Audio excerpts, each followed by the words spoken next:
আরে ভাটার যে ডকগুলো আছে ওগুলো সব তো অবৈধ, আনলিগাল। যেমন দেখুন ঘটনা থেকে দুর্গা ভাটা, ওর যে থেকে ওর মানে ওটা থেকে এটিএম ভাটা, তারপরে এটিএম ভাটা থেকে আরও ওই সাইডে ওই ভাটাটার নাম বলে যাচ্ছি, অনেক ভাটা আছে, সেসব ডক কাটা আছে সরকারি সরকারি মানে থেকে নদীর বাঁধ ছড়িয়ে ডক কাটা আছে।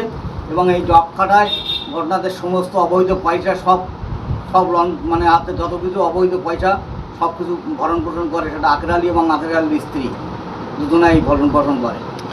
আচ্ছা, এটা কত বছর ধরে ওনারা চালাচ্ছেন? ম্যাক্সিমাম করছে ঘটনাতে আজকে ধরুন প্রায় বেশিরভাগটা করছে ঘটনা তৃণমূল পুরো পিরিয়ড থেকে। আচ্ছা, তৃণমূল 15 বছর এই করছে, একদম একদম পাক্কা 15 বছর ধরে করছে। তার মধ্যে প্রশাসন কি কোনো ব্যবস্থা নেয়নি? কোনোদিন প্রশাসন তার জন্য কোনো ব্যবস্থা নেই। আচ্ছা, তো আপনার এখন কি দাবি যে এখন যদি প্রশাসন ব্যবস্থা নেয়? প্রশাসন যদি ব্যবস্থা নেয় খুব ভালো হবে। আপনার কাছে কি কোনো প্রমাণ আছে? গিয়েছে কি প্রশাসন কি খবর প্রকাশিত এমন কোনো আমার কাছে প্রমাণ নেই।